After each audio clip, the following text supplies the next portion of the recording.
ದರ್ಶನ್ ಹಾಗೂ ಪವಿತ್ರ ಗೌಡ ಜೀವನದಲ್ಲಿ ಇಷ್ಟೆಲ್ಲ ಘಟನೆಗಳು ನಡೆದ ಮೇಲೂ ಕೂಡ ಪವಿತ್ರ ಗೌಡ ದರ್ಶನ್ ಅವರನ್ನ ಬಿಡುವಂತೆ ಕಾಣುತ್ತಿಲ್ಲ. ಜೈಲು ಸೇರಿದ್ದ ಪತಿ ದರ್ಶನ್ ಅವರನ್ನ ಕಾಪಾಡಲು ಪತ್ನಿ ವಿಜಯಲಕ್ಷ್ಮಿ ಅವರು ಹಲವಾರು ದೇವಸ್ಥಾನ ಸುತ್ತಿ ಅನೇಕ ಹರಕೆ ಮಾಡಿಕೊಂಡಿದ್ದಾರೆ.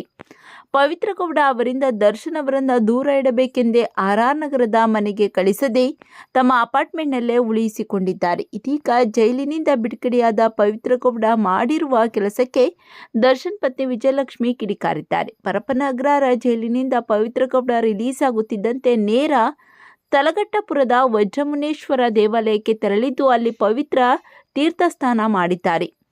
ಕನಕಾಪುರ ರಸ್ತೆಯ ತಲಘಟ್ಟಪುರದ ವಜ್ರಮುನೇಶ್ವರ ದೇವಾಲಯ ಪವಿತ್ರ ಗೌಡ ಅವರ ತಾಯಿಯ ಮನೆ ದೇವರು. ಹಾಗಾಗಿ ಪವಿತ್ರ ಗೌಡ ತಾಯಿ ಮೊದಲಿಗೆ ಜೈಲಿನ ಆವರಣದಲ್ಲಿರುವ ಮುನೇಶ್ವರನಿಗೆ ಪೂಜೆ ಸಲ್ಲಿಸಿದ್ದು, ನಂತರ ಪವಿತ್ರ ಗೌಡ ಜೊತೆ ನೇರ ತಲಘಟ್ಟಪುರದ ವಜ್ರಮುನೇಶ್ವರ ದೇವಾಲಯಕ್ಕೆ ಭೇಟಿ ನೀಡಿದ್ದಾರೆ.